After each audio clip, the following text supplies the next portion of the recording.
श्रीपञ्चमुखी हनुमत्कवचम्। ॐ श्रीपञ्चवदनायाञ्जनेयाय नमः। विनियोगः।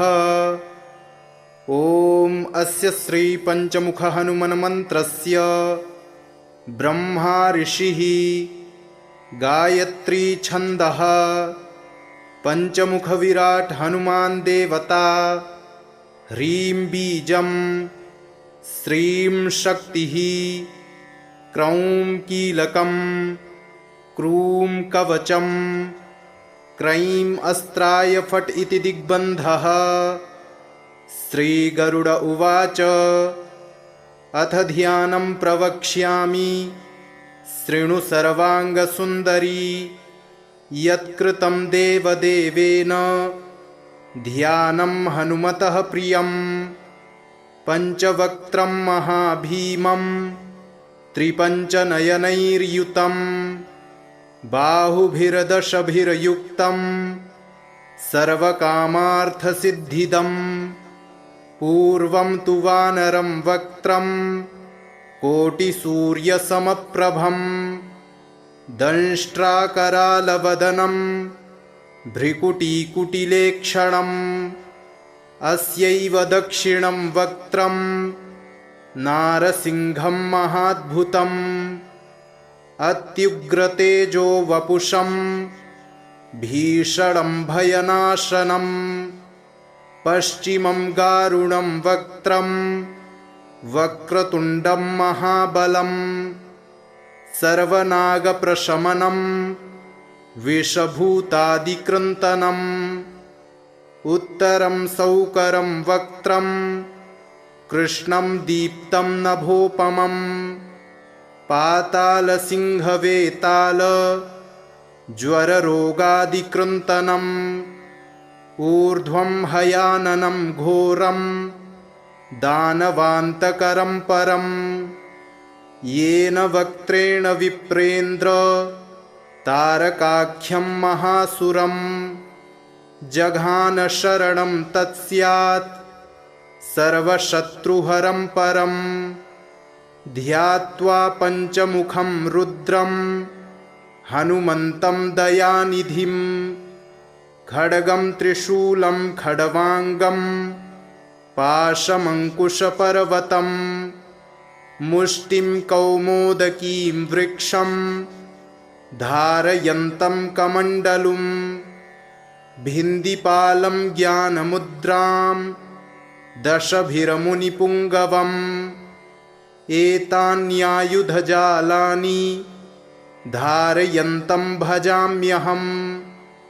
प्रेतासनोपविष्टं तं सर्वाभरणभूषितं, दिव्यमाल्याम्बरधरं दिव्यगन्धानुलेपनम्। सर्वाश्चर्यमयं देवं हनुमद्विश्वतोमुखम्। पञ्चास्यमच्युतमनेकविचित्रवर्ण वक्त्रं शशाङ्कशिखरं कपिराजवर्यं, पीताम्बरादिमुकुटैरुपशोभिताङ्गं पिङ्गाक्षमाद्यमनिशं मनसा स्मरामि। मर्कटेशं महोत्साहं सर्वशत्रुहरं परं, शत्रुसंहर मां रक्ष श्रीमन्नापदमुद्धर। ॐ हरिमर्कटमर्कटमन्त्रमिदं परिलिख्यति लिख्यति वामतले।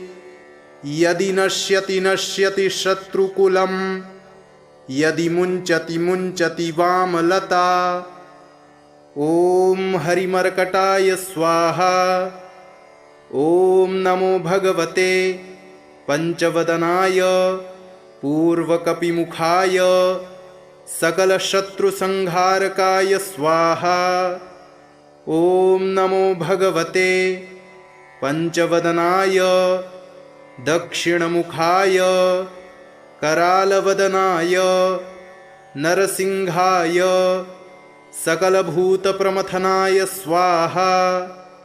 ॐ नमो भगवते पञ्चवदनाय पश्चिममुखाय गरुडाननाय सकलविषहराय स्वाहा।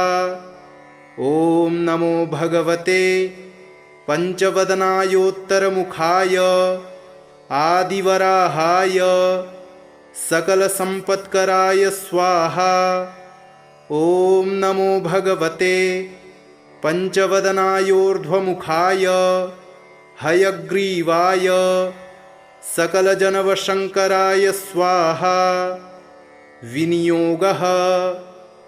ॐ अस्य श्रीपञ्चमुखहनुमन्मन्त्रस्य श्रीरामचन्द्र ऋषिः अनुष्टुप् छन्दः पञ्चमुखवीरहनुमान् देवता हनुमानिति बीजं वायुपुत्र इति शक्तिः अञ्जनीसुत इति कीलकं श्रीरामदूत हनुमत्प्रसादसिद्ध्यर्थे जपे विनियोगः इति ऋष्यादिकं विन्यसेत।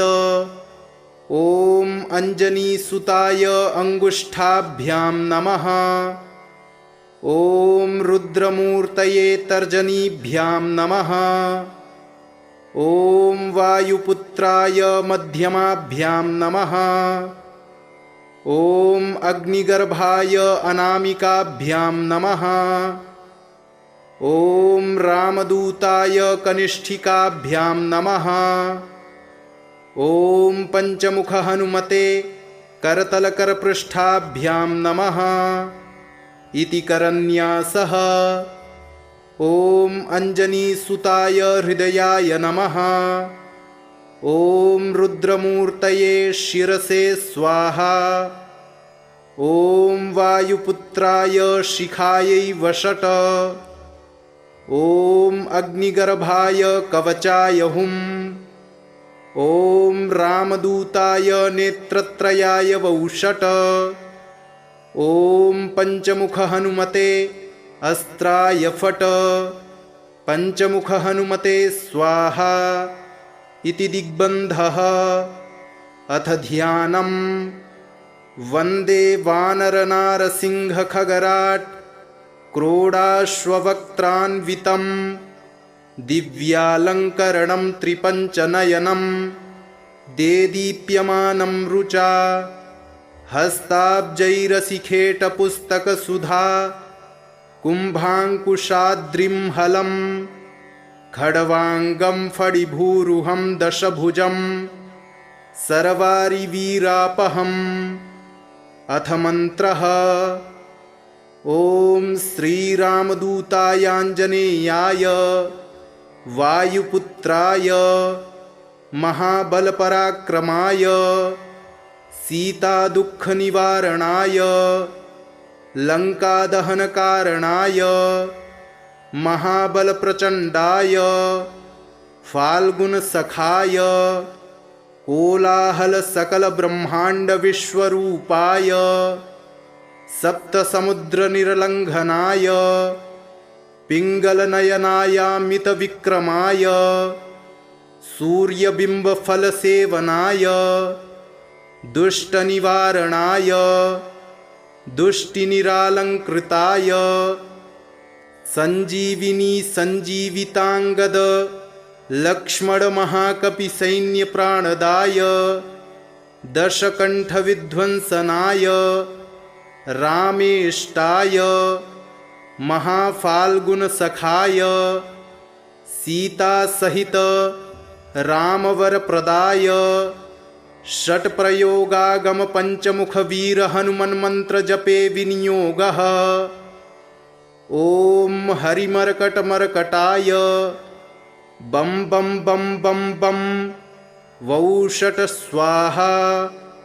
ॐ हरिमर्कटमर्कटाय फं फं फं फं फं फट् स्वाहा। ॐ हरिमर्कटमर्कटाय खें खें खें खें खें मारडाय स्वाहा। ॐ हरिमर्कटमर्कटाय लुं लुं लुं लुं लुं आकर्षितसकलसम्पत्कराय स्वाहा। ॐ हरिमर्कटमर्कटाय धं धं धं धं धं शत्रुस्तंभनाय स्वाहा। ॐ टं टं टं टं टं कूर्ममूर्तये पंचमुखवीरहनुमते परयंत्र परतंत्रोच्चाटनाय स्वाहा। ॐ कं खं गं घं गं चं छं जं झं यं टं ठं डं ढं ळं तं थं दं धं नं पं फं बं भं मं यं रं लं वं शं शं सं हं लं क्षं स्वाहा इति दिग्बन्धः। ॐ पूर्वकपिमुखाय पंचमुखहनुमते टं टं टं टं टं सकलशत्रुसंहरणाय स्वाहा। ॐ दक्षिणमुखाय पंचमुखहनुमते करालवदनाय नरसिंहाय ॐ ह्रां ह्रीं ह्रूं ह्रैं ह्रौं ह्रः सकलभूतप्रेतदमनाय स्वाहा। ॐ पश्चिममुखाय गरुडाननाय पंचमुखहनुमते मं मं मं मं मं सकलविषहराय स्वाहा। ॐ उत्तरमुखाय आदिवराहाय लं लं लं लं लं नृसिंहाय नीलकण्ठमूर्तये पंचमुखहनुमते स्वाहा। ॐ ऊर्ध्वमुखाय हयग्रीवाय रुं रुं रुं रुं रुं रुद्रमूर्तये सकलप्रयोजननिर्वाहकाय स्वाहा। ॐ अंजनीसुताय वायुपुत्राय महाबलाय सीताशोकनिवारणाय श्रीरामचन्द्रकृपापादुकाय महावीर्यप्रमथनाय ब्रह्माण्डनाथाय कामदाय पंचमुखवीरहनुमते स्वाहा। भूतप्रेतपिशाच ब्रह्मराक्षस शाकिनी डाकिन्यन्तरिक्षग्रह परयंत्र परतंत्रोच्चाटनाय स्वाहा। सकलप्रयोजननिर्वाहकाय पंचमुखवीरहनुमते श्रीरामचन्द्रवरप्रसादाय जं जं जं जं जं स्वाहा। इदं कवचं पठित्वा तु महाकवचं पठेन्नरः एकवारं जपेत् स्तोत्रं सर्वशत्रुनिवारणं द्विवारं तु पठेन्नित्यं पुत्रपौत्रप्रवर्धनं त्रिवारं च पठेन्नित्यं सर्वसम्पत्करं शुभं चतुर्वारं पठेन्नित्यं सर्वरोगनिवारणं पंचवारं पठेन्नित्यं सर्वलोकवशङ्करं षड्वारं च पठेन्नित्यं सर्वदेववशङ्करं सप्तवारं पठेन्नित्यं सर्वसौभाग्यदायकम् अष्टवारं पठेन्नित्यमिष्टकामार्थसिद्धिदम् नववारं पठेन्नित्यं राजभोगमवाप्नुयात् दशवारं पठेन्नित्यं त्रैलोक्यज्ञानदर्शनं रुद्रावृत्तिं पठेन्नित्यं सर्वसिद्धिभवेद्ध्रुवम् निर्बलो रोगयुक्तश्च महाव्याध्यादिपीडितः कवचस्मरणेनैव महाबलमवाप्नुयात्।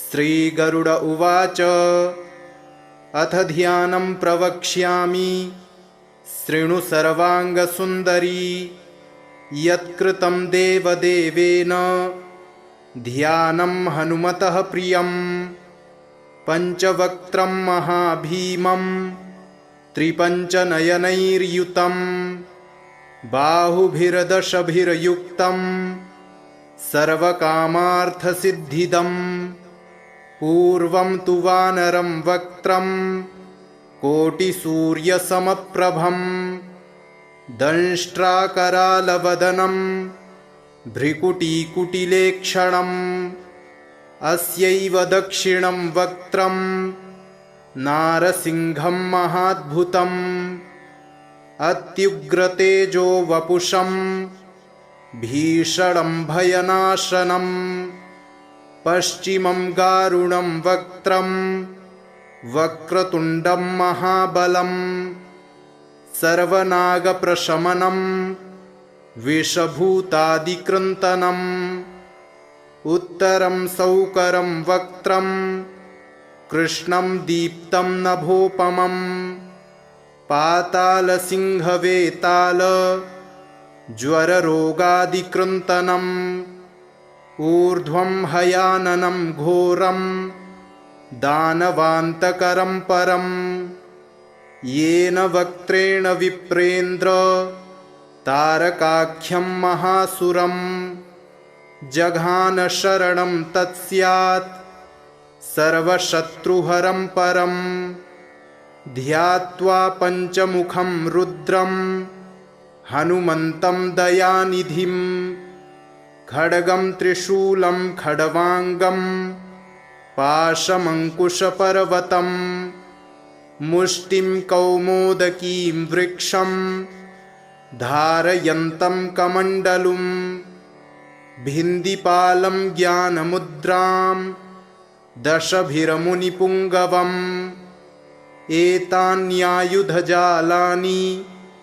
धारयन्तं भजाम्यहम् प्रेतासनोपविष्टं तं सर्वाभरणभूषितं दिव्यमाल्याम्बरधरं दिव्यगन्धानुलेपनं सर्वाश्चर्यमयं देवं हनुमद्विश्वतोमुखं पञ्चास्यमच्युतमनेकविचित्रवर्ण वक्त्रं शशाङ्कशिखरं कपिराजवर्यं पीताम्बरादिमुकुटैरुपशोभिताङ्गं पिङ्गाक्षमाद्यमनिशं मनसा स्मरामि मर्कटेशं महोत्साहं सर्वशत्रुहरं परं शत्रुसंहर मां रक्ष श्रीमन्नापदमुद्धर। ॐ हरिमर्कटमर्कटमन्त्रमिदं परिलिख्यति लिख्यति वामतले यदि नश्यति नश्यति शत्रुकुलं यदि मुञ्चति मुञ्चति वामलता। ॐ हरिमर्कटाय स्वाहा। ॐ नमो भगवते पंचवदनाय पूर्वकपिमुखाय सकलशत्रुसंहारकाय स्वाहा। ॐ नमो भगवते पंचवदनाय दक्षिणमुखाय करालवदनाय नरसिंहाय सकलभूतप्रमथनाय स्वाहा। ॐ नमो भगवते पंचवदनाय पश्चिममुखाय गरुडाननाय सकलविषहराय स्वाहा। ॐ नमो भगवते पंचवदनायोत्तरमुखाय आदिवराहाय सकलसम्पत्कराय स्वाहा। ॐ नमो भगवते पंचवदनायोर्ध्वमुखाय हयग्रीवाय सकलजनवशङ्कराय स्वाहा। विनियोगः।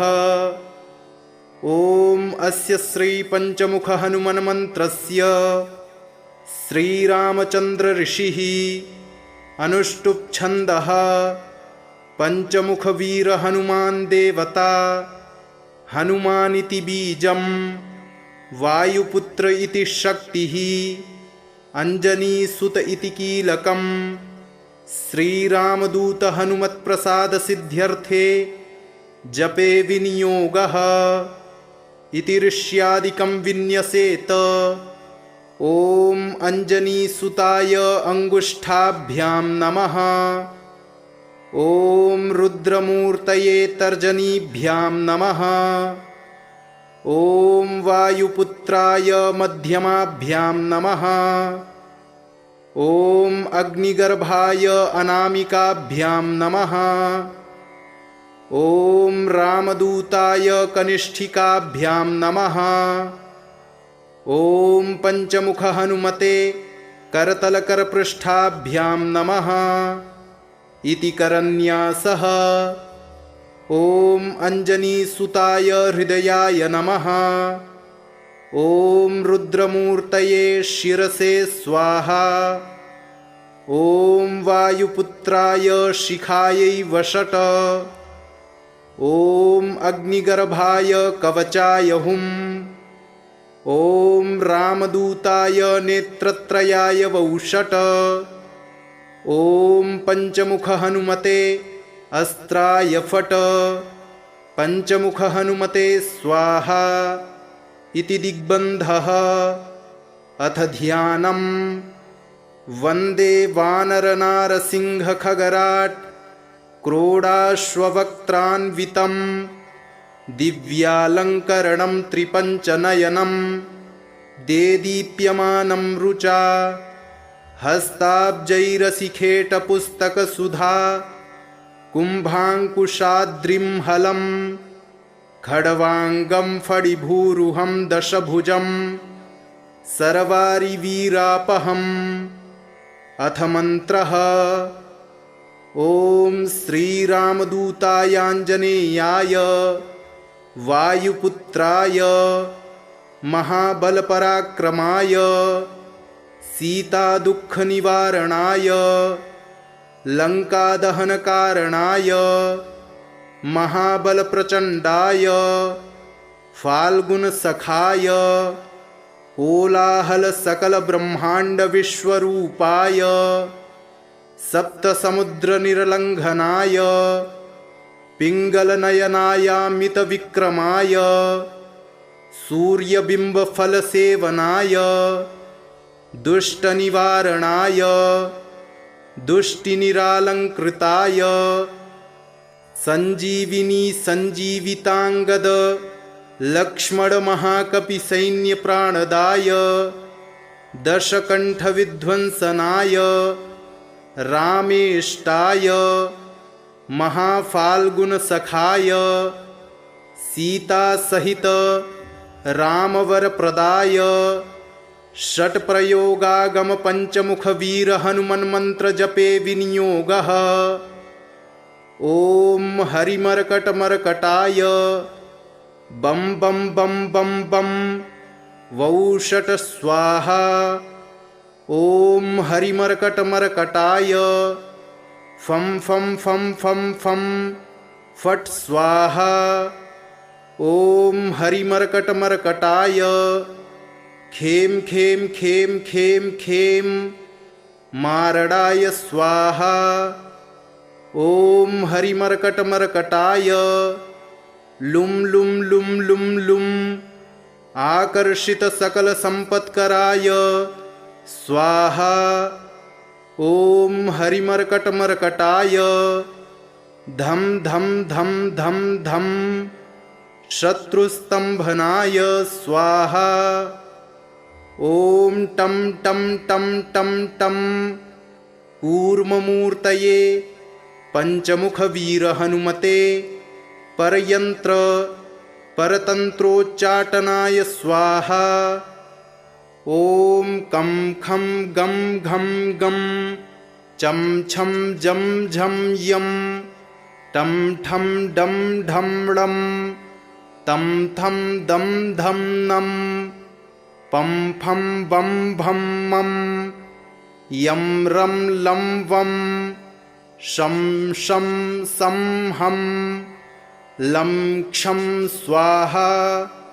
इति दिग्बन्धः। ॐ पूर्वकपिमुखाय पञ्चमुखहनुमते टं टं टं टं टं सकलशत्रुसंहरणाय स्वाहा।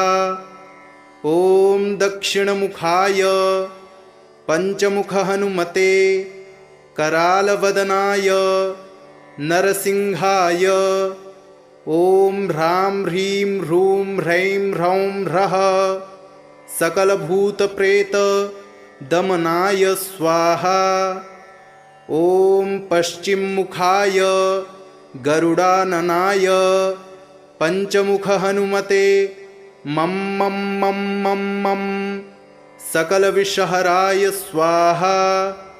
ॐ उत्तरमुखाय आदिवराहाय लं लं लं लं लं नृसिंहाय नीलकण्ठमूर्तये पञ्चमुखहनुमते स्वाहा। ॐ ऊर्ध्वमुखाय हयग्रीवाय रुं रुं रुं रुं रुं रुद्रमूर्तये सकलप्रयोजननिर्वाहकाय स्वाहा। ॐ अञ्जनीसुताय वायुपुत्राय महाबलाय सीताशोकनिवारणाय श्रीरामचन्द्रकृपापादुकाय महावीर्यप्रमथनाय ब्रह्माण्डनाथाय कामदाय पञ्चमुखवीरहनुमते स्वाहा। भूतप्रेतपिशाच ब्रह्मराक्षस शाकिनी डाकिन्यन्तरिक्षग्रह परयन्त्र परतन्त्रोच्चाटनाय स्वाहा। सकलप्रयोजननिर्वाहकाय पञ्चमुखवीरहनुमते श्रीरामचन्द्रवरप्रसादाय जं जं जं जं जं स्वाहा। इदं कवचं पठित्वा तु महाकवचं पठेन्नरः एकवारं जपेत् स्तोत्रं सर्वशत्रुनिवारणं द्विवारं तु पठेन्नित्यं पुत्रपौत्रप्रवर्धनं त्रिवारं च पठेन्नित्यं सर्वसम्पत्करं शुभं चतुर्वारं पठेन्नित्यं सर्वरोगनिवारणं पञ्चवारं पठेन्नित्यं सर्वलोकवशङ्करं षड्वारं च पठेन्नित्यं सर्वदेववशङ्करं सप्तवारं पठेन्नित्यं सर्वसौभाग्यदायकम् अष्टवारं पठेन्नित्यमिष्टकामार्थसिद्धिदम् नववारं पठेन्नित्यं राजभोगमवाप्नुयात् दशवारं पठेन्नित्यं त्रैलोक्यज्ञानदर्शनं रुद्रावृत्तिं पठेन्नित्यं सर्वसिद्धिभवेद्ध्रुवम् निर्बलो रोगयुक्तश्च महाव्याध्यादिपीडितः कवचस्मरणेनैव महाबलमवाप्नुयात्।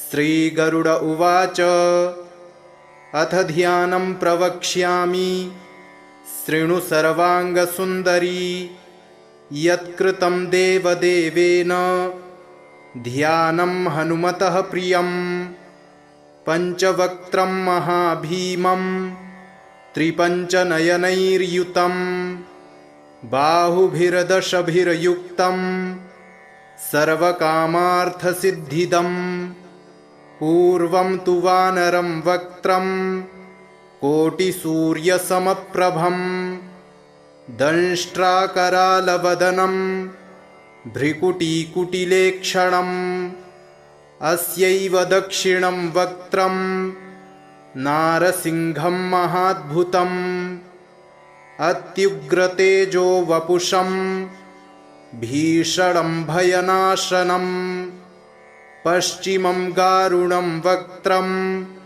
वक्रतुण्डं महाबलं सर्वनागप्रशमनं विषभूतादिकृन्तनम् उत्तरं सौकरं वक्त्रं कृष्णं दीप्तं नभोपमं पातालसिंहवेताल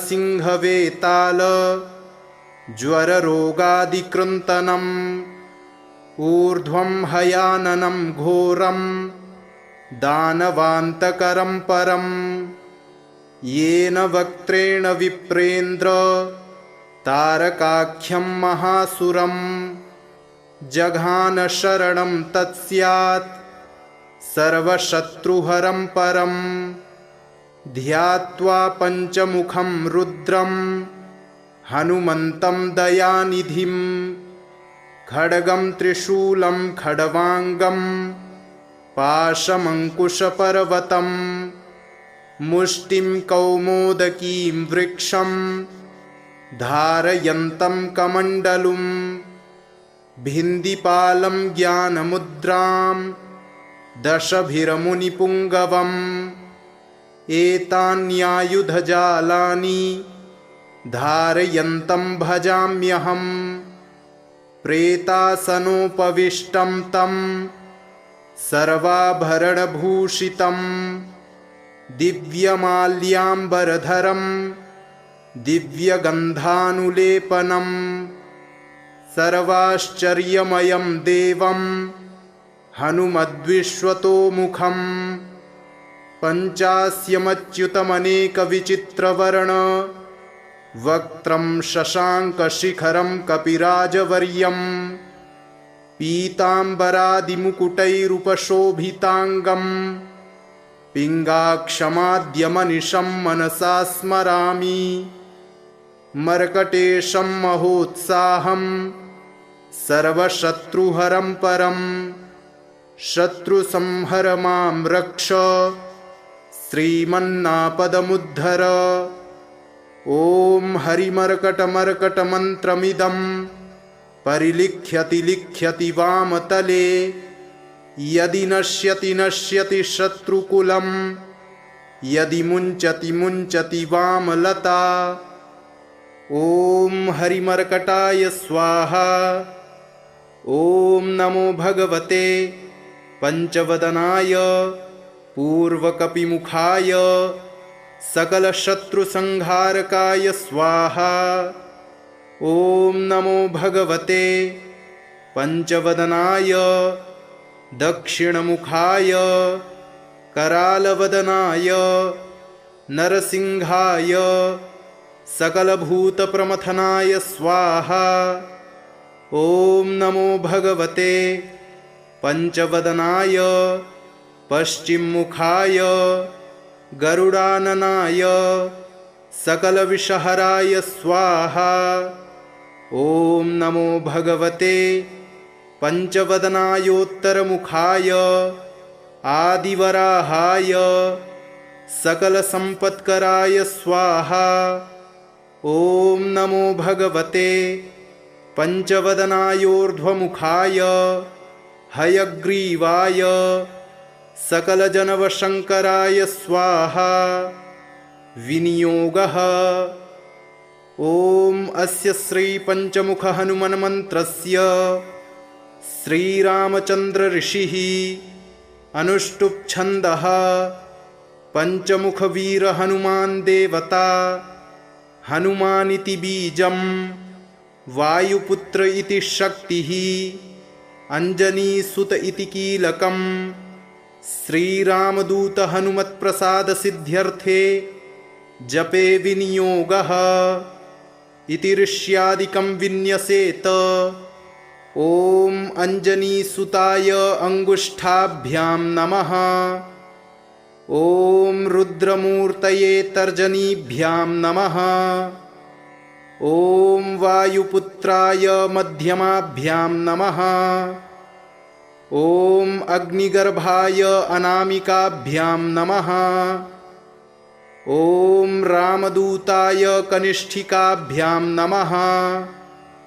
ॐ पंचमुखहनुमते करतलकरपृष्ठाभ्यां नमः।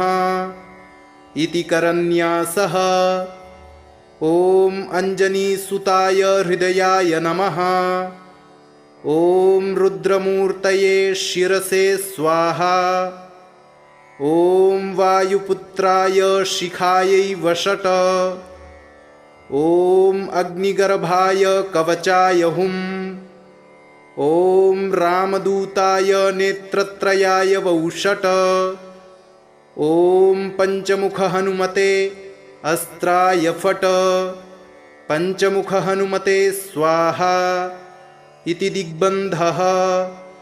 अथ ध्यानम्। वन्दे वानरनारसिंहखगराट् क्रोडाश्ववक्त्रान्वितं दिव्यालङ्करणं त्रिपञ्चनयनं देदीप्यमानं रुचा हस्ताब्जैरसिखेटपुस्तकसुधा कुम्भाङ्कुशाद्रिं हलं खड्वाङ्गं फणिभूरुहं दशभुजं सर्वारिवीरापहम्। अथ मन्त्रः। ॐ श्रीरामदूतायाञ्जनेयाय वायुपुत्राय महाबलपराक्रमाय सीतादुःखनिवारणाय लङ्कादहनकारणाय महाबलप्रचण्डाय फाल्गुनसखाय कोलाहलसकलब्रह्माण्डविश्वरूपाय सप्तसमुद्रनिर्लङ्घनाय पिङ्गलनयनायामितविक्रमाय सूर्यबिम्बफलसेवनाय दुष्टनिवारणाय दुष्टिनिरालङ्कृताय सञ्जीविनी सञ्जीविताङ्गद लक्ष्मणमहाकपिसैन्यप्राणदाय दशकण्ठविध्वंसनाय रामेष्टाय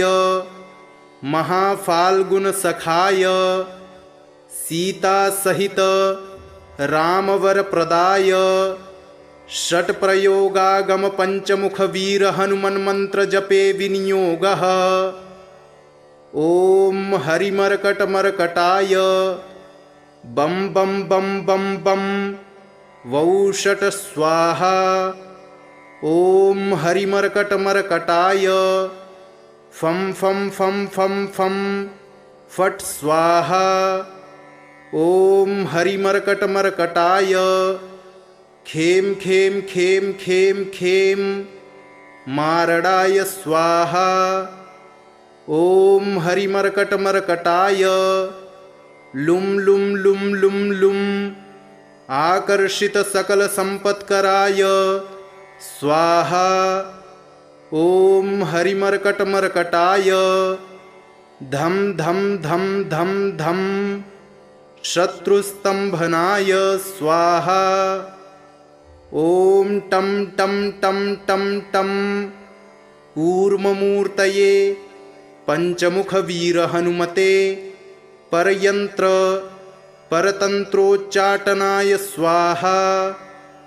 ॐ कं खं गं घं गं चं छं जं झं यं टं ठं डं ढं ळं तं थं दं धं नं पं फं बं भं मं यं रं लं वं शं शं सं हं लं क्षं स्वाहा इति दिग्बन्धः।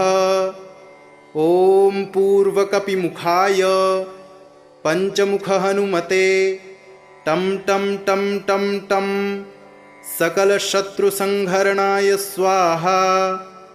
ॐ दक्षिणमुखाय पञ्चमुखहनुमते करालवदनाय नरसिंहाय ॐ ह्रां ह्रीं ह्रूं ह्रैं ह्रौं ह्रः सकलभूतप्रेतदमनाय स्वाहा। ॐ पश्चिममुखाय गरुडाननाय पञ्चमुखहनुमते मं मं मं मं मं सकलविषहराय स्वाहा।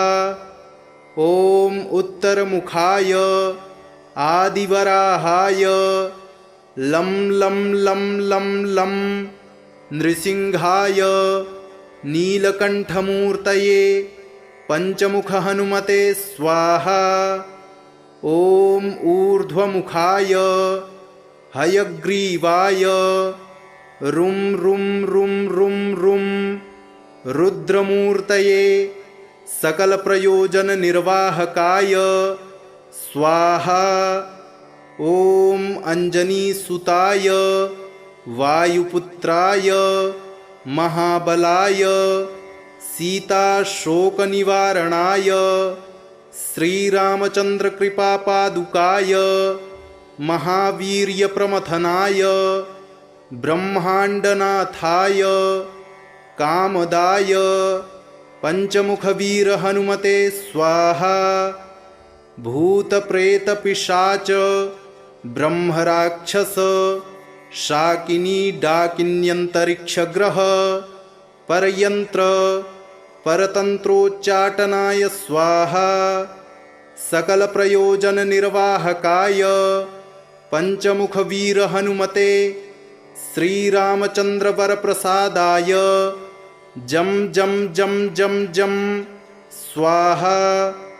इदं कवचं पठित्वा तु महाकवचं पठेन्नरः एकवारं जपेत् स्तोत्रं सर्वशत्रुनिवारणं द्विवारं तु पठेन्नित्यं पुत्रपौत्रप्रवर्धनं त्रिवारं च पठेन्नित्यं सर्वसम्पत्करं शुभं चतुर्वारं पठेन्नित्यं सर्वरोगनिवारणं पञ्चवारं पठेन्नित्यं सर्वलोकवशङ्करं षड्वारं च पठेन्नित्यं सर्वदेववशङ्करं सप्तवारं पठेन्नित्यं सर्वसौभाग्यदायकम् अष्टवारं पठेन्नित्यमिष्टकामार्थसिद्धिदम् नववारं पठेन्नित्यं राजभोगमवाप्नुयात्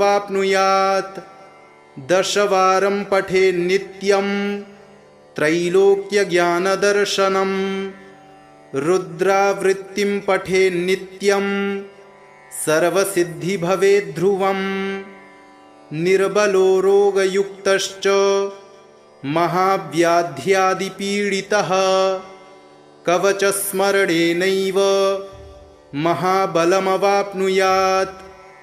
श्रीगरुड उवाच अथ ध्यानं प्रवक्ष्यामि शृणु सर्वाङ्गसुन्दरी यत्कृतं देवदेवेन ध्यानं हनुमतः प्रियं पञ्चवक्त्रं महाभीमं त्रिपञ्चनयनैर्युतं बाहुभिर्दशभिर्युक्तं सर्वकामार्थसिद्धिदम् पूर्वं तु वानरं वक्त्रं कोटिसूर्यसमप्रभं दंष्ट्राकरालवदनं भ्रिकुटीकुटिलेक्षणम् अस्यैव दक्षिणं वक्त्रं नारसिंहं महाद्भुतम् अत्युग्रतेजो वपुषं भीषणं भयनाशनं पश्चिमं गारुणं वक्त्रं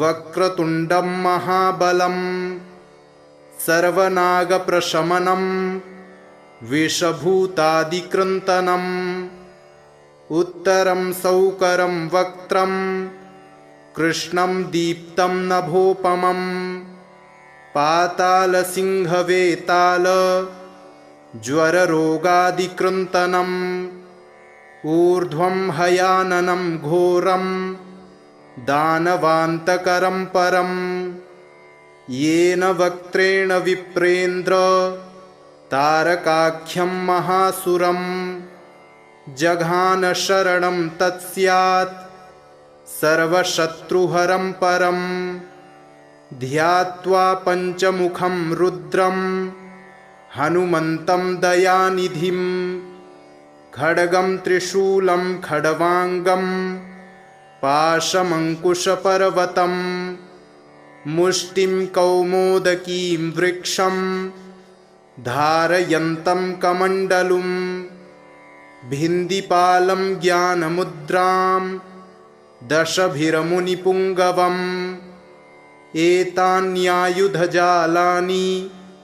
धारयन्तं भजाम्यहम् प्रेतासनोपविष्टं तं सर्वाभरणभूषितं दिव्यमाल्याम्बरधरं दिव्यगन्धानुलेपनं सर्वाश्चर्यमयं देवं हनुमद्विश्वतोमुखं पञ्चास्यमच्युतमनेकविचित्रवर्ण वक्त्रं शशाङ्कशिखरं कपिराजवर्यं पीताम्बरादिमुकुटैरुपशोभिताङ्गं पिङ्गाक्षमाद्यमनिशं मनसा स्मरामि मर्कटेशं महोत्साहं सर्वशत्रुहरं परं शत्रुसंहर मां रक्ष श्रीमन्नापदमुद्धर।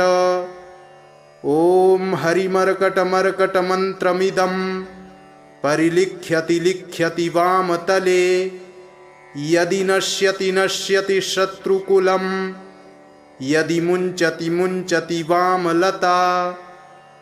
ॐ हरिमर्कटाय स्वाहा। ॐ नमो भगवते पंचवदनाय पूर्वकपिमुखाय सकलशत्रुसंहारकाय स्वाहा। ॐ नमो भगवते पंचवदनाय दक्षिणमुखाय करालवदनाय नरसिंहाय सकलभूतप्रमथनाय स्वाहा। ॐ नमो भगवते पंचवदनाय पश्चिममुखाय गरुडाननाय सकलविषहराय स्वाहा।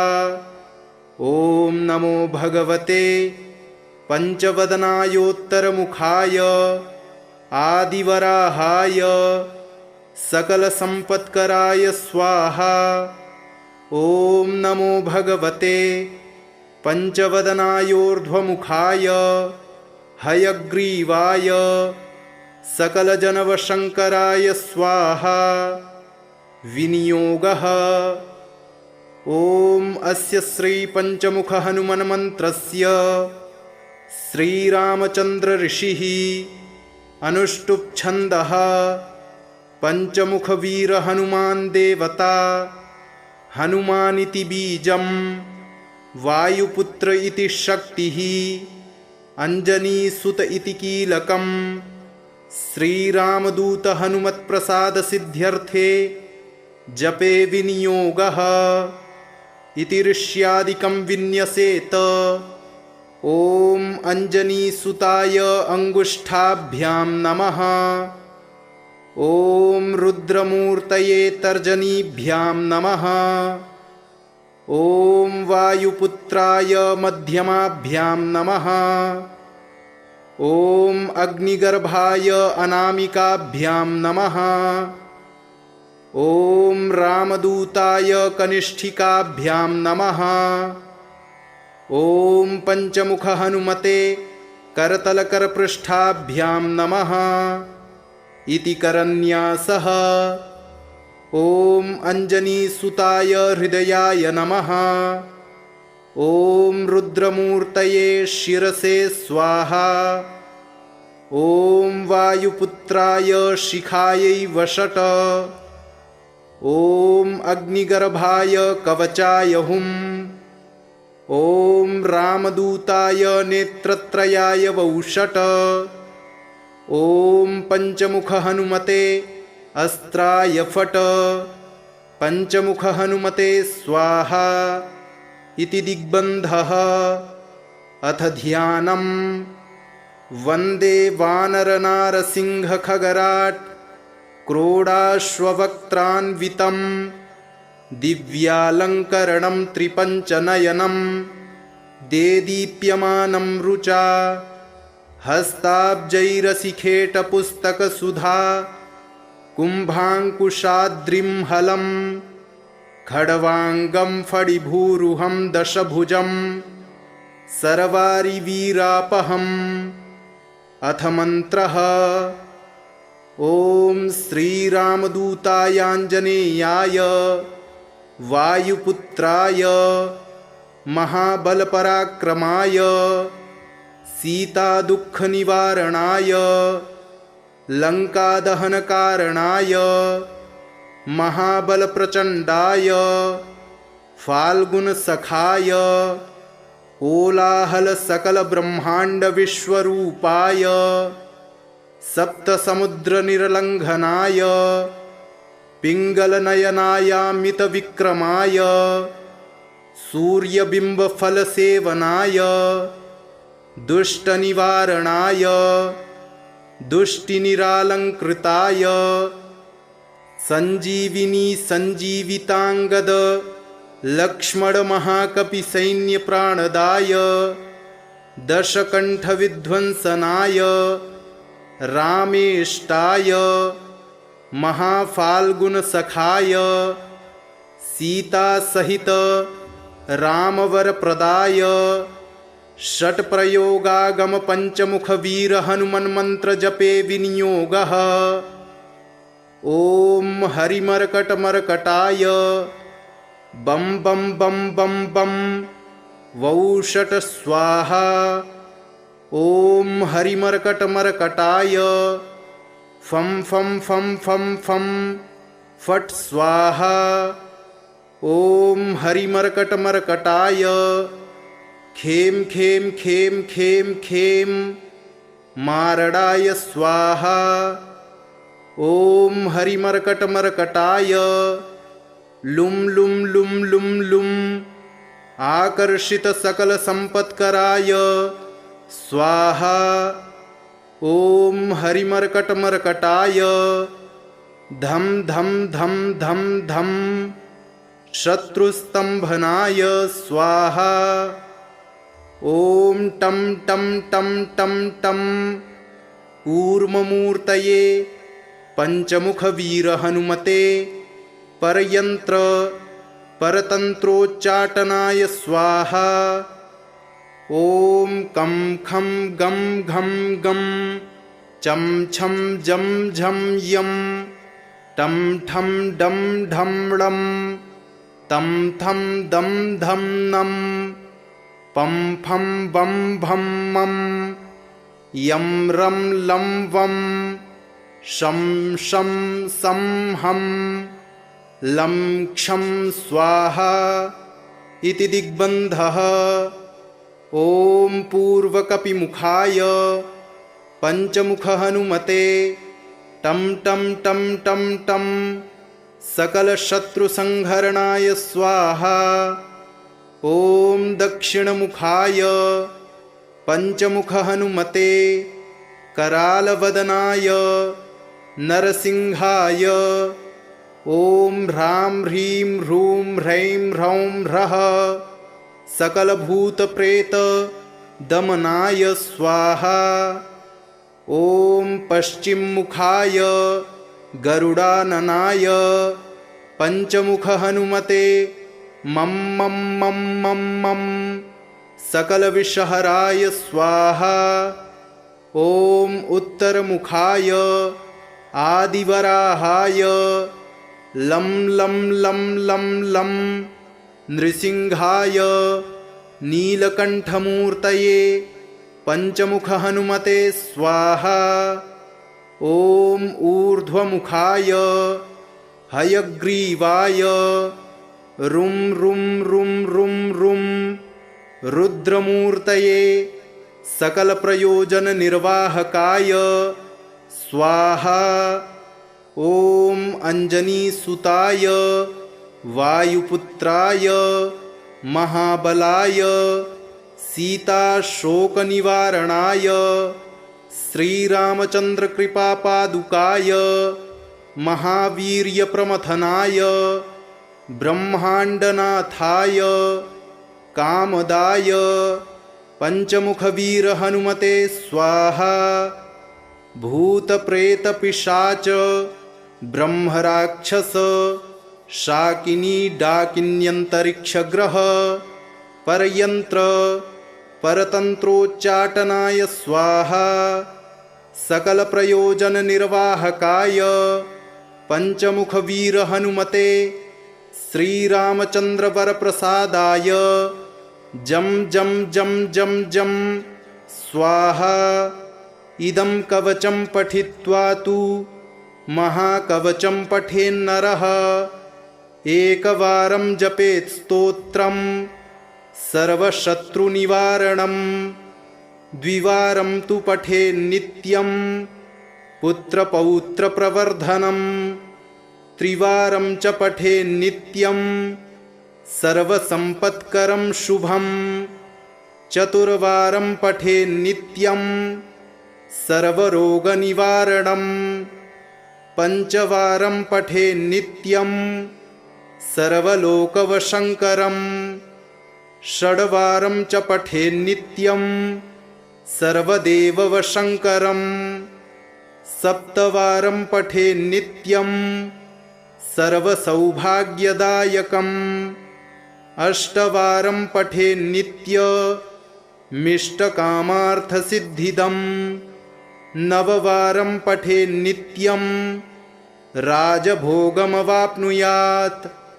दशवारं पठेन्नित्यं त्रैलोक्यज्ञानदर्शनं। रुद्रावृत्तिं पठेन्नित्यं सर्वसिद्धि भवेद्ध्रुवम्।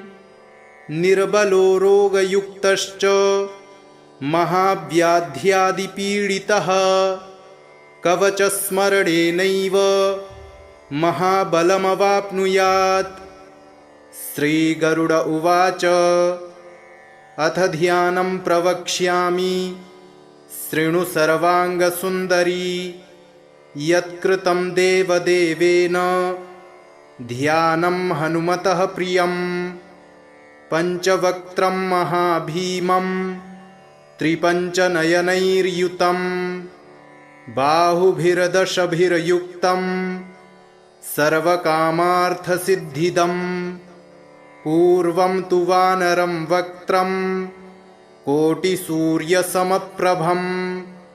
दंष्ट्राकरालवदनं भ्रिकुटीकुटिलेक्षणम्।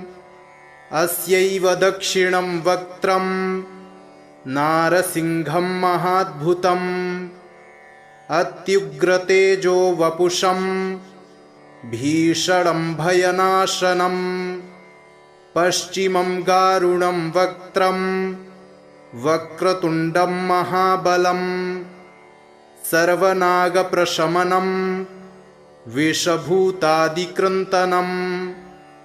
उत्तरं सौकरं वक्त्रं कृष्णं दीप्तं नभोपमम्। पातालसिंहवेताल ज्वररोगादिकृन्तनम्। ऊर्ध्वं हयाननं घोरं दानवान्तकरं परम्। येन वक्त्रेण विप्रेन्द्र तारकाख्यं महासुरम्। जघान शरणं तत्स्यात् सर्वशत्रुहरं परम्। ध्यात्वा पञ्चमुखं रुद्रं हनुमन्तं दयानिधिं। खड्गं त्रिशूलं खड्वाङ्गं पाशमङ्कुशपर्वतं। मुष्टिं कौमोदकीं वृक्षं धारयन्तं कमण्डलुं। भिन्दिपालं ज्ञानमुद्रां दशभिर्मुनिपुङ्गवम्। एतान्यायुधजालानि धारयन्तं भजाम्यहम्। प्रेतासनोपविष्टं तं सर्वाभरणभूषितं। दिव्यमाल्याम्बरधरं दिव्यगन्धानुलेपनं। सर्वाश्चर्यमयं देवं हनुमद्विश्वतोमुखम्। पञ्चास्यमच्युतमनेकविचित्रवर्ण वक्त्रं शशाङ्कशिखरं कपिराजवर्यम् पीताम्बरादिमुकुटैरुपशोभिताङ्गम् पिङ्गाक्षमाद्यमनिशं मनसा स्मरामि मर्कटेशं महोत्साहं सर्वशत्रुहरं परं शत्रुसंहर मां रक्ष श्रीमन्नापदमुद्धर। ॐ हरिमर्कटमर्कटमन्त्रमिदं परिलिख्यति लिख्यति वामतले यदि नश्यति नश्यति शत्रुकुलं यदि मुञ्चति मुञ्चति वामलता। ॐ हरिमर्कटाय स्वाहा। ॐ नमो भगवते पंचवदनाय पूर्वकपिमुखाय सकलशत्रुसंहारकाय स्वाहा। ॐ नमो भगवते पंचवदनाय दक्षिणमुखाय करालवदनाय नरसिंहाय सकलभूतप्रमथनाय स्वाहा। ॐ नमो भगवते पंचवदनाय पश्चिममुखाय गरुडाननाय सकलविषहराय स्वाहा। ॐ नमो भगवते पंचवदनायोत्तरमुखाय आदिवराहाय सकलसम्पत्कराय स्वाहा। ॐ नमो भगवते पंचवदनायोर्ध्वमुखाय हयग्रीवाय सकलजनवशङ्कराय स्वाहा। विनियोगः। ॐ अस्य श्रीपञ्चमुख हनुमन्मन्त्रस्य श्रीरामचन्द्र ऋषिः अनुष्टुप् छन्दः पंचमुखवीर हनुमान् देवता हनुमानिति बीजं वायुपुत्र इति शक्तिः अंजनीसुत इति कीलकं श्रीरामदूत हनुमत्प्रसाद सिद्ध्यर्थे जपे विनियोगः इति ऋष्यादिकं विन्यसेत। ॐ अंजनीसुताय अंगुष्ठाभ्यां नमः। ॐ रुद्रमूर्तये तर्जनीभ्यां नमः। ॐ वायुपुत्राय मध्यमाभ्यां नमः। ॐ अग्निगर्भाय अनामिकाभ्यां नमः। ॐ रामदूताय कनिष्ठिकाभ्यां नमः। ॐ पंचमुख हनुमते करतलकरपृष्ठाभ्यां नमः इति करन्यासः। ॐ अंजनीसुताय हृदयाय नमः। ॐ रुद्रमूर्तये शिरसे स्वाहा। ॐ वायुपुत्राय शिखायै वषट। ॐ अग्निगर्भाय कवचाय हुम्। ॐ रामदूताय नेत्रत्रयाय वौषट। ॐ पंचमुख हनुमते अस्त्राय फट। पंचमुख हनुमते स्वाहा इति दिग्बन्धः। अथ ध्यानम्। वन्दे वानरनारसिंहखगराट् क्रोडाश्ववक्त्रान्वितं दिव्यालङ्करणं त्रिपञ्चनयनं देदीप्यमानं रुचा हस्ताब्जैरसिखेटपुस्तकसुधा कुम्भाङ्कुशाद्रिं हलं खड्वाङ्गं फणिभूरुहं दशभुजं सर्वारिवीरापहम्। अथ मन्त्रः। ॐ श्रीरामदूतायाञ्जनेयाय वायुपुत्राय महाबलपराक्रमाय सीतादुःखनिवारणाय लङ्कादहनकारणाय महाबलप्रचण्डाय फाल्गुनसखाय कोलाहलसकलब्रह्माण्डविश्वरूपाय सप्तसमुद्रनिर्लङ्घनाय पिङ्गलनयनायामितविक्रमाय सूर्यबिम्बफलसेवनाय दुष्टनिवारणाय दुष्टिनिरालङ्कृताय सञ्जीविनी सञ्जीविताङ्गद लक्ष्मणमहाकपिसैन्यप्राणदाय दशकण्ठविध्वंसनाय रामेष्टाय महाफाल्गुनसखाय सीतासहित रामवरप्रदाय षट्प्रयोगागमपञ्चमुखवीरहनुमन्मन्त्रजपे विनियोगः। ॐ हरिमर्कटमर्कटाय बं बं बं बं बं वौषट स्वाहा। ॐ हरिमर्कटमर्कटाय फं फं फं फं फं फट् स्वाहा। ॐ हरिमर्कटमर्कटाय खें खें खें खें खें मारणाय स्वाहा। ॐ हरिमर्कटमर्कटाय लुं लुं लुं लुं लुं आकर्षितसकलसम्पत्कराय स्वाहा। ॐ हरिमर्कटमर्कटाय धं धं धं धं धं शत्रुस्तम्भनाय स्वाहा। ॐ टं टं टं टं टं कूर्ममूर्तये पञ्चमुखवीरहनुमते परयन्त्र परतन्त्रोच्चाटनाय स्वाहा। ॐ कं खं गं घं गं चं छं जं झं यं टं ठं डं ढं ळं तं थं दं धं नं पं फं बं भं मं यं रं लं वं शं शं सं हं लं क्षं स्वाहा इति दिग्बन्धः। ॐ पूर्वकपिमुखाय पञ्चमुखहनुमते टं टं टं टं टं सकलशत्रुसंहरणाय स्वाहा।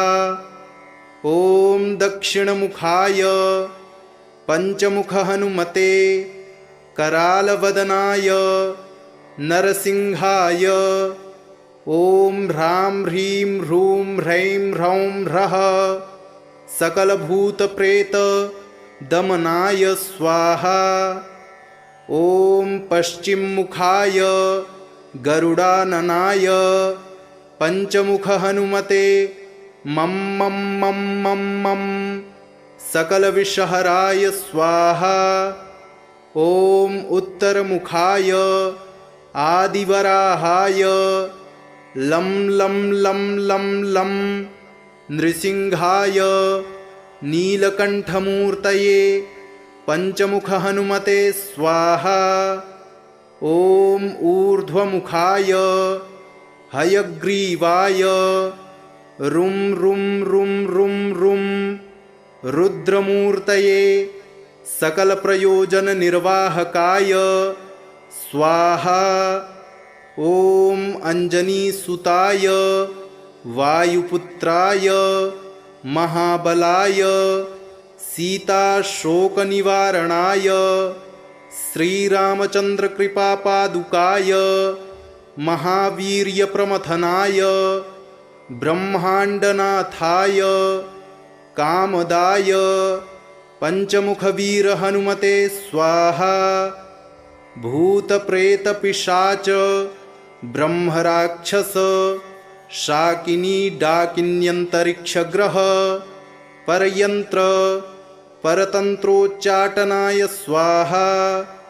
सकलप्रयोजननिर्वाहकाय पञ्चमुखवीरहनुमते श्रीरामचन्द्रवरप्रसादाय जं जं जं जं जं स्वाहा।